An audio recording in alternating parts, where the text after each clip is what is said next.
제가 최근에 유고비 맞고 36kg 정도 빼고 그 다음에 요요 없이 유지를 하고 있는데요. 한번 이 썰을 풀어볼까 합니다.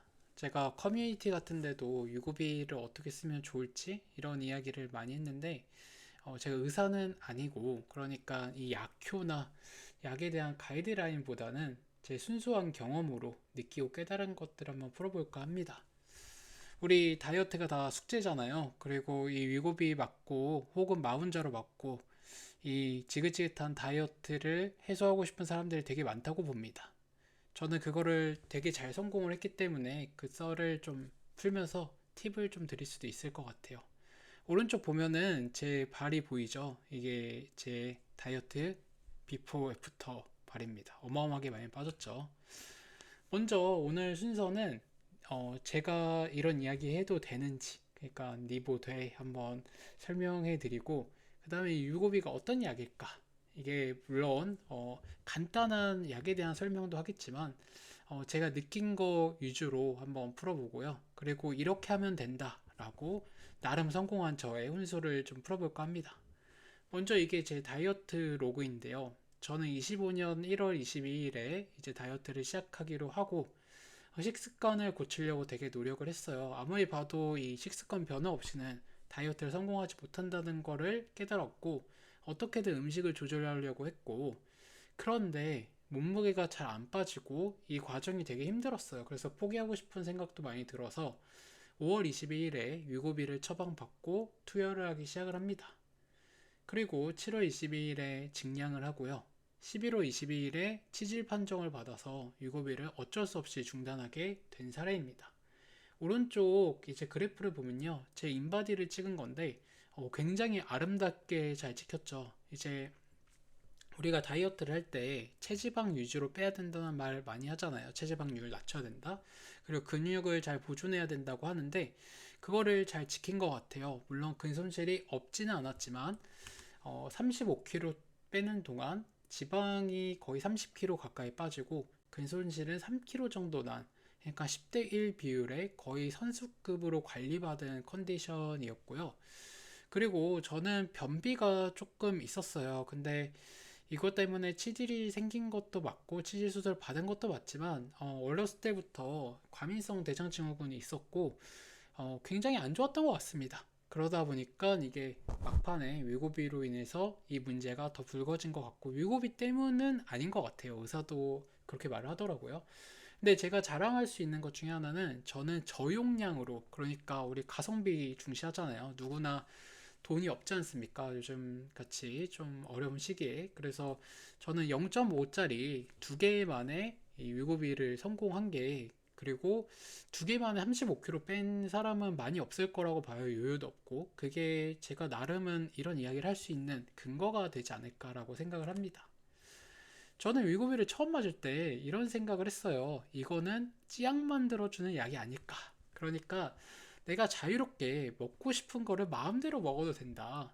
그런 식으로 생각을 했습니다. 아마 그것 때문에 그랬던 것 같아요. 우리가 유튜브 광고 같은 거 보면 다이어트 약들이 이야기할 때 먹고 싶은 대로 다 먹어도 빠진다. 근데 우리가 위고비 맞으면 그러면은 더 많이 빠지는 거 아니야? 그렇게 되는 거 아니야? 이게 정말 좋은 약이라는데? 그래서 그런 상상을 되게 많이 했던 것 같아요. 근데 안타깝게도 유고비는 그런 약이 아니더라고요. 저는 이런 짤이 되게 인상 깊었는데 왼쪽에 있는 이제 찌양님 그리고 오른쪽에 있는 주우재님 이 어떻게 보면 먹방계를 대표하는 두 분이죠. 그런데 이 유고비로 맞으면 이 주우재님처럼 됩니다. 그래서 음식에 대한 이 기쁨이 많이 사라져요. 음식이 맛이 없게 되고요. 배가 불러져 있으니까 그 포만감에서 오는 자극이 줄어들고요. 그리고 저런 치킨 같은 걸 먹으면 몸이 니글니글해집니다. 그래서 토할 것 같고요. 설사나거나 변비가 생겨요. 그러다 보니까 음식을 많이 못 먹게 되죠. 그리고 두 번째 문제가 뭐가 있었냐면 이 유급이나 마운자로 모두 전부 다 식습관 지도와 운동 교정을 같이 했다는 점에서 있었어요. 그러니까 우리 생로병사 같은 거 한두 번 보신 분들 있을 겁니다. 그 막 사람 이제 그 탈진이거나 아니면 안 좋은 사람들을 이제 모아놔서 의사랑 영양사가 같이 식습관 지도랑 운동 지도를 같이 해주죠. 그리고 동기부여도 되게 많이 해주고요.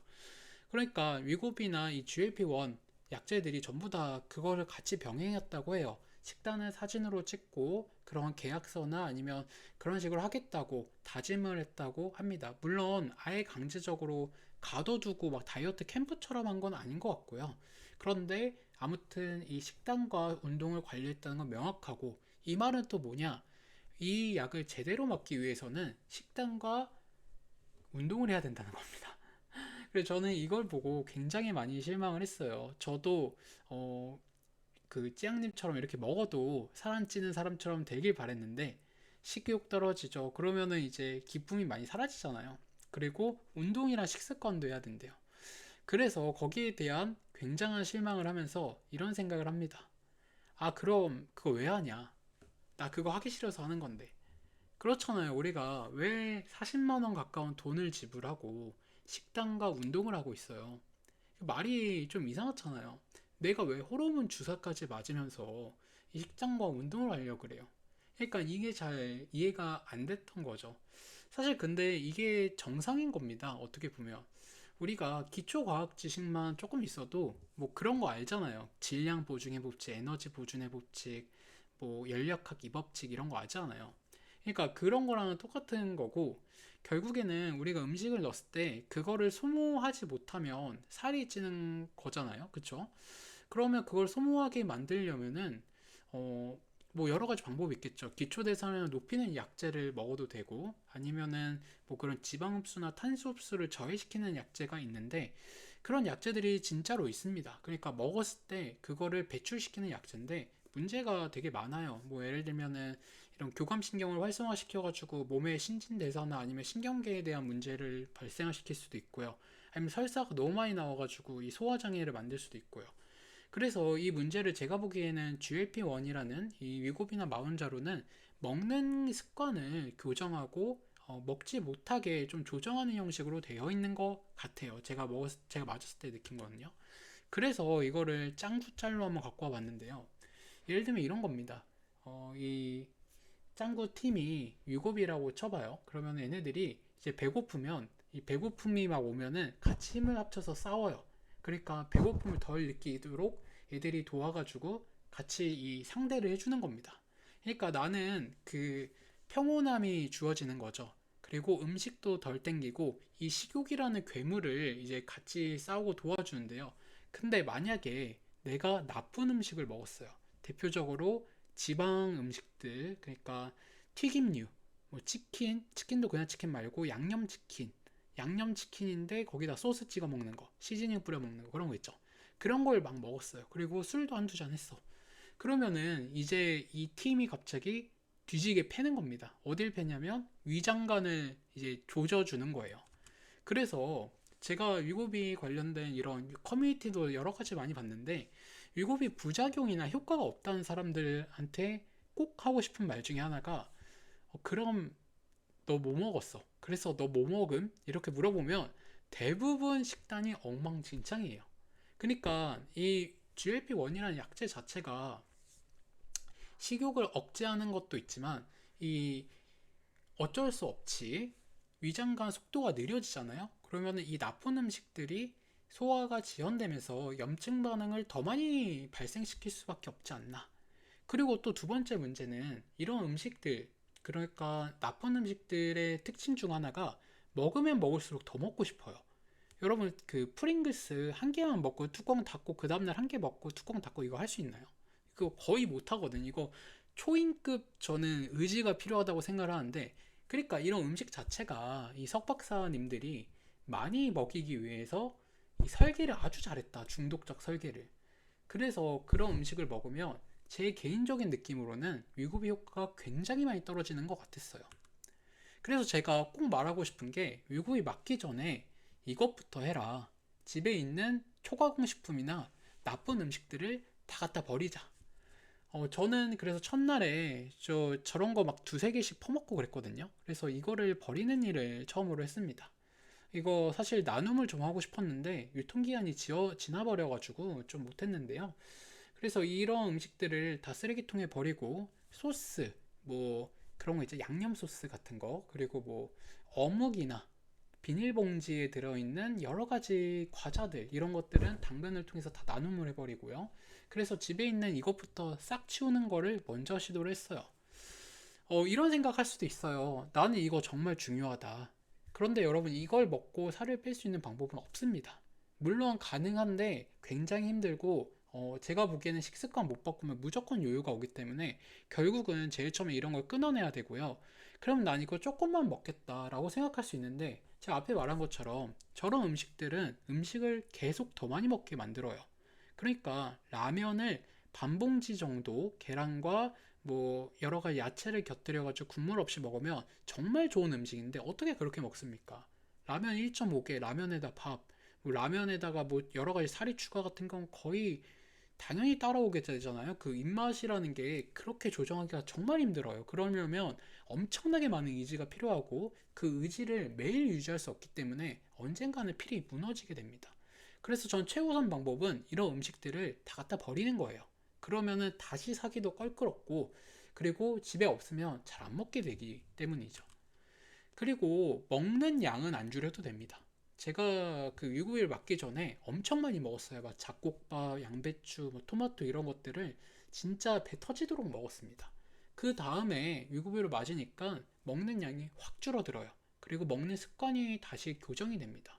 그래서 이거는 위구이가 도와줄 수 있는데, 문제는 디저트, 초가공 식품, 그리고 가당 음료 이런 것들은 도와줄 수가 없어요.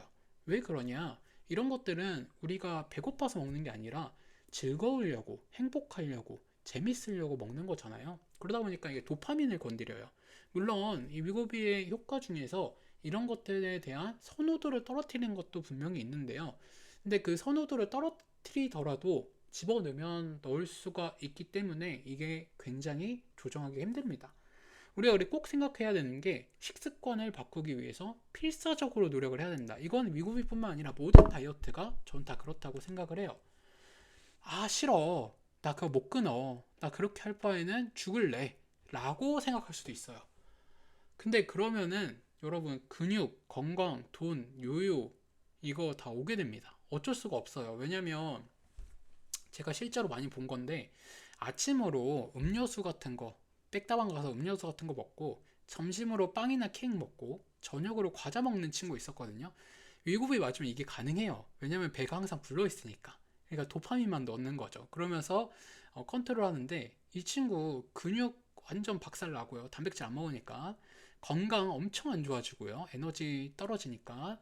그리고 돈, 위고비 오랫동안 맞았으니까 돈 날렸죠. 그 다음에 요요 왔습니다. 그래서 이게 진리다. 식습관을 무조건 바꿔야 된다. 안 그러면 수많은 부작용과 그런 요요가 발생할 수밖에 없다. 그래서 제가 이 유고비를 정의 내리기로는, 유고비는 마치 트레이너 같아요. 내 몸에 식단을 관리하는 트레이너가 들어오는 겁니다. 그래서 내가 나쁜 음식을 먹으면 뒤지게 패는 거예요. 토하게 만들고, 막 설사 나오고 변비 나오고 부글부글 끓고 열받고 막 엉망진창으로 내 몸을 이제 좁힙니다. 이게 어떻게 보면 부작용이라고 볼 수 있는데, 저는 긍정적이라고도 봐요. 사람이라는 게 뒤지게 안 맞으면 안 고쳐지는 게 있거든요. 근데 이게 내 몸에 들어와서 패니까 어쩔 수 없이 맞아야 됩니다. 그래서 우리가 이런 부작용은 근데 꼭 느낄 필요는 없잖아요. 잘 컨트롤 해야 되니까, 한번 이걸 맞을 때 내가 꼭 식습관을 바꾸겠다라는 목표를 세우면 좋겠고요. 그리고 저 같은 경우에도 이걸 못했어요. 사실 이렇게 이야기하는 것 자체가 웃긴데, 이거를 못해서 변비나 설사가 되게 많이 와가지고요. 식습관을 완전히 못 잡아서 치질이 심해졌습니다. 치질이 걸렸다기보다는 더 심해졌고요. 그래서 치질 수술을 했는데, 여러분 이거 진짜 뒤집니다. 여러분, 제가 얼마나 아팠으면 중간에 한번 응급실 가가지고요. 그 의사한테 안락사 시켜달라고 그랬거든요. 이거 안락사 안 되냐고. 진지하게 물어봤다가 의사가 그딴 소리 하지 말라고 진정제 한 대 맞고, 끝에 죄송하다고 하고 집에 왔습니다. 그러니까 우리 이런 거 걸리면은 비참하잖아요. 이게 저는 너무 힘들었던 게 뭐였냐면, 아픈 것도 아픈 거였는데 거의 한 3, 4초마다 그 똥인지 방귀인지 오줌인지 랜덤으로 터집니다. 그래서 저는 이거 미쳐버리는 줄 알았어요. 기저귀 차고 사람이 산다는 게 얼마나 비참한지. 그래서 한 번 더 식습관을 고치는 계기가 됐던 것 같아요. 이렇게 물어보는 거죠. 술이나 막 이런 고기류들 엄청 많을 때, 야, 너 저거 치질 걸릴 만큼 맛있어? 라고 하는 생각이 머리에 박힌 어떻게 보면 좋은 계기였던 것 같습니다. 자, 그리고 우리가 또 생각을 해봐야 되는 게 결국 요요가 오지 않으려면 내가 왜 비만이 되었지라는 질문을 계속 해봐야 돼요. 그래서 이거를 철학적으로 머리에 박아버려야 됩니다. 우리가 비만이 된 이유는 이 토마토 때문에 비만이 된 건 아닐 거예요. 그쵸? 저 몽쉘 때문에 저는 비만이 됐거든요. 여러분, 제가 이걸 찾아보면 놀랐던 게 이 토마토 3kg 정도가 몽쉘 하나에 대한 거랑 그러니까 체지방 전환율이 거의 비슷하다고 해요. 물론 칼로리만 따졌을 때는 토마토 1kg와 몽쉘 한 개랑 거의 비슷해요. 이것만 해도 말도 안 되죠, 여러분. 근데 이 토마토는 식이섬유도 되게 많고 물도 되게 많고 소화 흡수가 느리고 하다 보니까 체지방 전환이 잘 안 돼요. 물론 되긴 됩니다. 그래서 이 토마토는 소화라는 것 때문에 이 체지방 흡수율 떨어지는 반면에 몽쉘은 한 개만 먹어도 엄청나게 때려져 있고 압축되어 있는 당과 포화지방 때문에 우리 몸을 그냥 즉각 다 체지방으로 돼버린다는 거죠. 근데 여러분, 토마토 1kg 먹기는 굉장히 힘들겠지만 몽쉘은 저는 자리에서 한 박스 6개, 12개씩도 먹은 적 있거든요. 그러니까 이것 때문에 저는 살이 쪘던 겁니다. 그 고민의 결과 그래서 저는 이 몽쉘을 끊기로 마음을 먹었는데요. 그런데 이 몽쉘을 끊은 지 한 2주 정도 지나니까 이 몽쉘 중독이 오는 겁니다. 이 몽쉘 중독 뭐 병명으로 있진 않겠어요. 근데 이 초가공 식품에 대한 중독은 여러 가지 이야기가 있죠. 당 중독 이런 것들이요. 저는 첫날에 환청이 들리기 시작을 합니다. 야, 몽쉘 먹어. 이런 소리가 제 귀에 막 누군가 막 속삭이고 있어요. 미칠 것 같은 생각이 들고 그다음에 막 손이 떨리고 불안하고 잠이 안 오고 감정 조절이 잘 안 됐어요. 그리고 식은땀 나고 숨가쁨 나고 우울증 생기고 여러분 이 증상이 다 뭘까요? 마치 약물 중독이 된 사람 같지 않나요? 저는 이걸 진짜 느꼈고 그래서 이게 너무 힘들어가지고 전 정신과 가서 이 몽쉘 중독에 대한 이야기를 선생님이랑 상담을 하고 불면증 때문에 불면증 관련된 약도 처방을 받았던 기억이 납니다.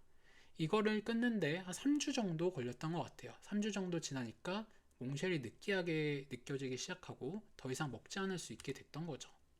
그런데 이 과정에서 저는 굉장히 슬픔도 느끼게 돼요. 여러분, 우리한테 음식은 어떤 존재일까요? 여러분들이 좋아하는 음식은 어떤 존재인지 한번 질문을 하고 생각해 보면 그건 단순히 칼로리나 에너지가 아닐 확률이 높아요. 저도 그랬거든요. 전 이 몽쉘이 제 가족, 제 친구, 어쩌면 저보다 아니면 제가 사는 이유보다도 더 중요한 존재였던 것 같아요. 내가 사는 이유는 이 몽실을 먹고 즐기기 위해서야 라는 생각이 들 정도였던 것 같아요. 그러다 보니까 이 몽쉘이라는 친구를 떠나보내기 위해서 굉장한 슬픔을 느꼈습니다. 마치 처음 사귄 여자친구와 3년 정도 사귀다가 이별을 하고 마주한 밤 같은 느낌까지 들었던 것 같아요. 여러분들 다 이런 음식이 한두 개는 있을 거예요. 나의 소울푸드라고 하는. 근데 그게 좀 생각을 해보면 지금 와서 좀 객관적으로 보면 저 몽쉘이라는 친구는 그렇게 좋은 친구는 아니었던 것 같아요. 마치 내 몸을 망가뜨리는 그러니까 나를 중독시키기 위해서 만들어진 어떠한 미션을 가진 친구라고 해야 될까요? 왜냐면 실제로 이런 음식을 만들 때는 굉장히 많은 석박사들이 이 음식이 맛있게 만들기 위해서 노력을 하잖아요. 그 이유는 여러 가지 것들이 걸려 있겠지만 많이 팔고 싸게 가성비 좋게 사람들한테 먹이기 위해서잖아요. 그러기 위해서는 어느 정도의 중독성과 의존성도 필요하다고 저는 생각을 합니다. 그렇기 때문에 이 나쁜 친구를 끊어내고 그거를 보내주는 게 굉장히 중요한 일이라는 거죠.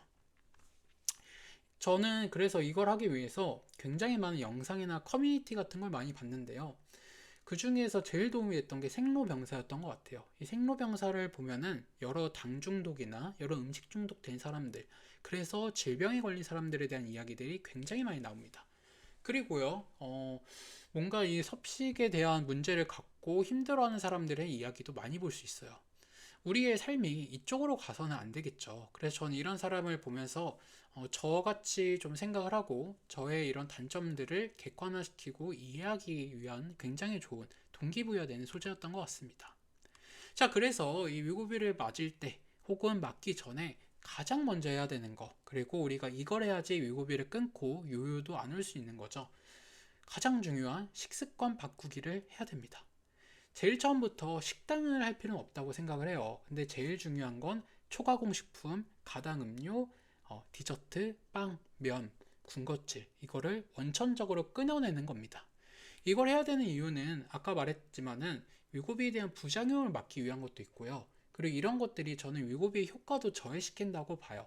실제로 제가 제로 음료나 이런 초가공식품 같은 걸 먹었을 때 식욕이 폭발할 듯하게 올라오는 걸 많이 느꼈고 위고비가 주는 이런 안정감이나 배부름을 거의 많이 못 느꼈던 것 같아요. 더 먹고 싶고 더 넣고 싶은 생각이 계속 들었다는 거죠.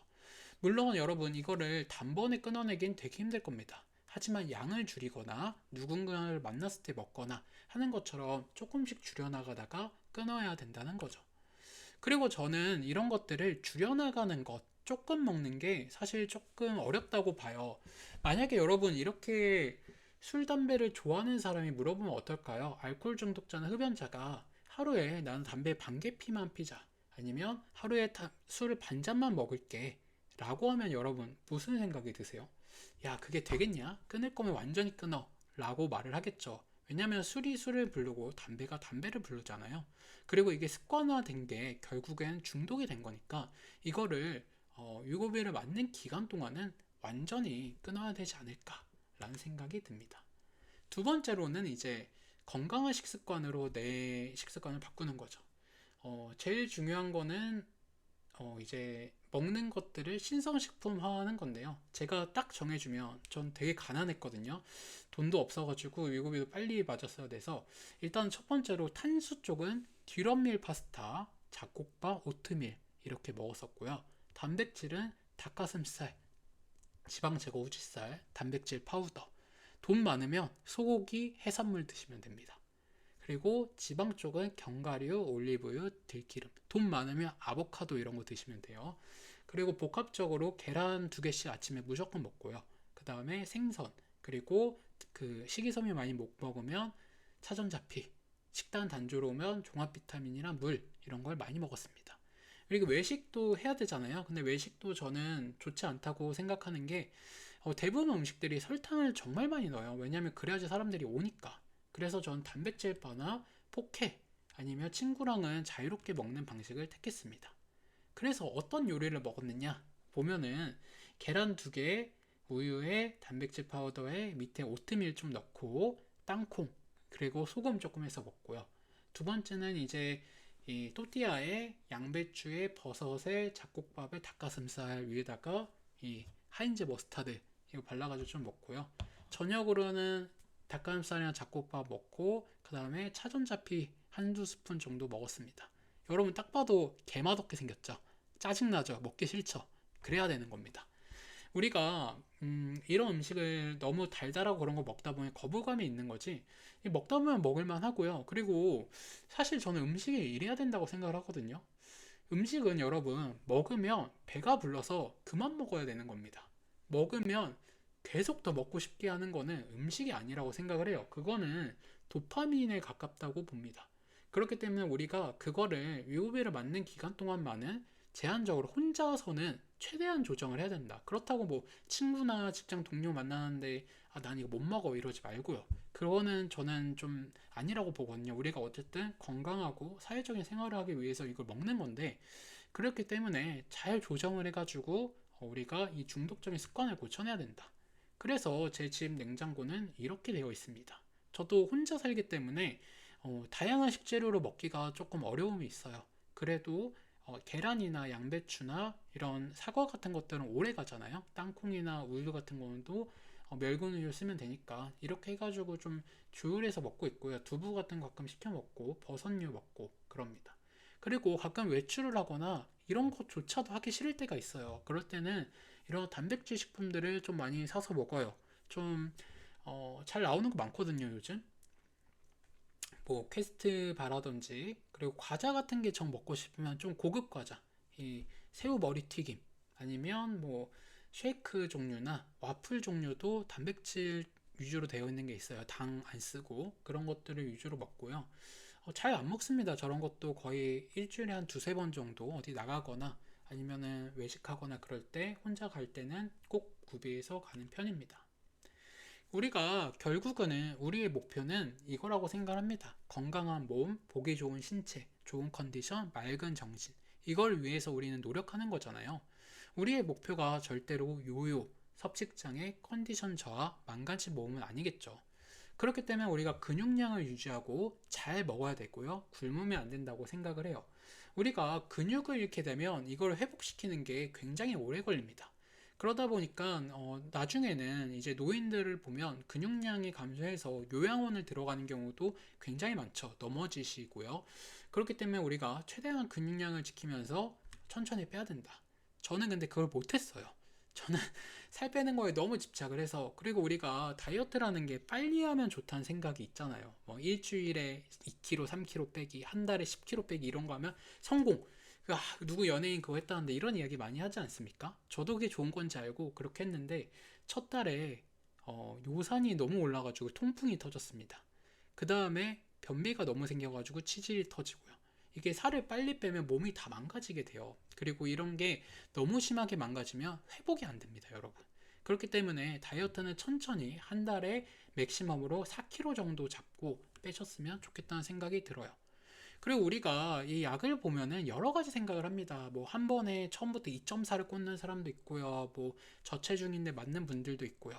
그런 것들은 저는 근데 어느 정도는 개인의 자유라고도 생각을 해요. 그걸 100% 통제할 수도 없고요. 그런데 우리가 꼭 알아야 되는 게, 우리가 이러한 약을 하나 만들기 위해서 정말 많은 돈이 들죠. 수백조가 들 거라고 전 봐요. 수많은 약들도 실패할 거고 정말 똑똑한 사람들이 모여서 테스트하고 그 가이드라인을 세웠겠죠. 그렇기 때문에 약이 시키는 대로 맞는 게 전 제일 좋다고 봅니다.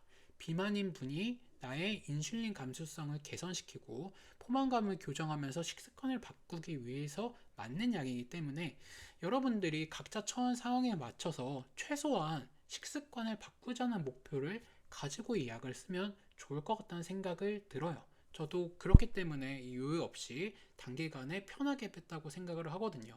그리고 이들이 맞으라는 0.25부터 천천히 맞는 게 맞다고 생각을 합니다. 누구는 0.5부터 누구는 뭐 어쩌부터 하지만 이 약을 만들기 위해서 수십 번의 테스트를 하지 않았겠습니까? 그런 것에 의한 해설지나 가이드가 그냥 만들어졌다는 게 아니라는 거죠. 그래서 시키는 대로 하는 게 맞다. 그리고 그런 고민들이 여기 있고요. 우리가 이런 걸 막 쓰면은 췌장염이나 구토, 변비, 소화부진, 두통 이런 것들이 심하게 올 수도 있고, 호르몬은 방출도 못 시켜요, 여러분. 이거 응급실 가도 해줄 수 있는 게 없습니다. 그렇기 때문에 우리가 이거를 너무 빨리 올리지 말고 식습관을 바꾸는 용도로 천천히 내가 조금씩 고치면서 그 약의 가이드에 따라서 해낸다면 정말 잘 쓸 수 있다.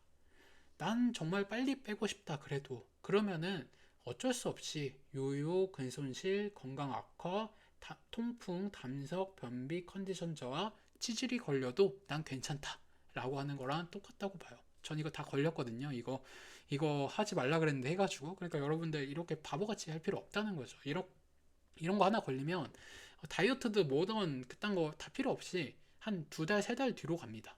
그렇기 때문에 우리가 꼭 잘 천천히 건강하게 빼야 된다 라고 말을 드리고 싶고요. 그리고 정상 체중, 저체중도 전 되게 많이 맞는다고 생각을 해요. 제가 이거 맞으러 갈 때 웃겼던 게 고도 비만 남자는 저밖에 없었어요. 그때 한 50명 기다리고 있었거든요. 근데 저밖에 없었거든요. 살찐 사람이. 그런데 이런 분들은 꼭 의사 상담을, 저는 솔직히 약간 정신과에서 섭식 쪽을 꼭 받아봤으면 좋겠고요. 어쨌든 우리가 이런 것들을 다 극복하기 위해서는 식습관을 무조건 바꿔내야 된다. 이걸 맞는 동안에 식습관 못 바꾸면 요요 오고 부작용들이 굉장히 많이 오기 때문에 제 경험상 여러분들이 꼭 그런 의도로 썼으면 좋겠다. 부작용이 너무 걱정될 수도 있어요. 그러면은 꼭 식습관을 고친 다음에 양은 많이 먹어도 되니까 그렇게 해서 천천히 운동하면서 빼면은 웬만하면은 저는 되게 안전하게 돼 있는 약이 아닌가. 물론 여러분 100%는 없습니다. 부작용 없는 약도 없고요. 꼭 의사랑 상담하고 맞아야 되는 건 맞고요. 하지만 제가 봤을 때 이 식습관이 부딪히면서 만들 수 있는 것, 혹은 굶어서 생기는 문제들도 되게 많이 봤기 때문에 우리가 이 약을 컨트롤하기 위해서는 식습관과 굶지 말자, 이 두 개는 꼭 지키면 좋겠다 라고 생각이 들고요. 운동하기 싫죠. 저도 운동 별로 안 좋아하는데 잘 안 보이지만 요즘 운동 열심히 하고 있습니다. 여기 굳은 살이 잔뜩 박혀 있는데 운동은 여러분 살 빼려고 하는 건 전 아니라고 생각을 해요. 근데 대신에 우리가 운동을 안 하게 되면 제가 거의 노인들을 보면은 거의 비슷한 패턴이에요. 근육량이 떨어지고요. 그 다음에 넘어집니다. 못 일어나요. 근육량이 더 떨어지고요. 그 다음에 요양원에 가십니다. 근데 이게 우리가 기대 수명이 길어지고 그러다 보니까 이제 그런 상황에 처할 수도 있다고 저는 봐요. 식습관은 나빠지고 있고 활동력을 떨어지고 있어서 그래서 우리가 꼭 이 근육을 잘 유지를 해야 된다. 근육을 너무 많이 소실을 해보면 기초대사량이 떨어져서 나중에 요요도 심하게 올 수도 있고요. 그래서 천천히 운동을 조금씩이라도 하면서 빼는 게 좋다. 물론 저도 초반에 운동은 거의 안 했습니다. 계단 올라가기 그 정도만 했고요. 그래서 근손실이 좀 있었고 이제 몸이 좀 가벼워지기 시작하면서부터는 그래도 맨몸 운동이나 헬스장을 지금은 계속 다니고 있어요. 동기부여가 안 된다. 그러면 먹방 말고 여러분 생로병사 보십시오. 이거 효과 확실합니다. 이 생로병사 보면은 그 깨달은 게 좀 많아요. 좀 내 모습 같아 보이고 그래서 반성하게 되거든요. 그래서 하지 마라 라는 질문은 아니고요. 해도 좋은데 방향성을 좀 분명하게 하자. 식습관을 고치는 용도로 꼭 이 약을 쓰자 라고 말을 드리고 싶습니다. 그리고 우리가 요요는 왜 올까? 라고 질문을 또 해보면 다시 나쁜 음식을 많이 먹게 된다. 이것도 식습관을 고쳐야 되는 거랑 똑같죠. 여러분 나중에 식습관이 고쳐지면요. 배고프면 토마토 먹으시면 돼요. 배고프면 버섯이나 양배추 좀 많이 넣어서 밥을 먹으면 됩니다. 그거 먹어봤자 여러분 배 터질 정도로 넣어도 칼로리 안 찹니다. 그렇기 때문에 저는 이런 토마토나 버섯, 양배추 이런 것들을 잘 활용을 하면은 위고비랑 거의 똑같은 효과를 볼 수도 있다라고 생각을 해요. 초반에는 당연히 우리가 고도비만이 되면은 인슐린 감소성도 떨어지고요. 식욕 통제나 내가 식탐인지 식욕인지 이게 구분이 잘 안 갑니다. 그렇기 때문에 이 약을 통해 가지고 단기간에 개선 효과는 좀 볼 수 있지만 결국에 내가 평생 동안 이 약에 목줄을 잡혀가지고 항상 그 뭔가 음식에 두려움을 떨면서 먹기 싫다면 꼭 식습관을 바꿔야 된다. 물론 제가 앞에도 말했지만 이 식습관을 바꾸라는 게 절대로 그런 음식을 먹지 말라는 게 아닙니다. 혼자 있을 때는 조절해서 먹고 친구나 지인이랑 먹을 때는 자유롭게 먹고 운동을 좀 했으면 일주일에 한 두세 번은 또 자유롭게 내가 먹고 싶은 거 먹고 그러셔도 됩니다. 요약하자면 이제 위고비는 확실히 비교적 편하게 다이어트하는 보조제로선 저는 최고의 약이라고 생각을 합니다. 다만 우리가 이거를 살 빼는 용도로 쓴다거나 그럴 수는 없는 약이라고도 보고요. 왜냐하면 요요가 무조건 오게 되어 있고 식습관을 바꾸지 못하면 그리고 나쁜 식습관이 유지될 때 부작용이 커지기 때문에 더욱 그렇습니다. 그래서 이 약을 쓸 때는 무너진 식습관을 교정하고 그 교정하는 용도는 당근의 배부름 그리고 채찍의 위장관 부작용 이 두 개로 내가 교정할 수 있지 않을까라고 생각이 듭니다. 여기까지 제가 미국을 맞으면서 느꼈던 깨달음이고요. 나중에 좀 더 궁금한 거 달리면 제가 거기에 답변하거나 상담하는 컨텐츠도 한번 만들어 보도록 하겠습니다.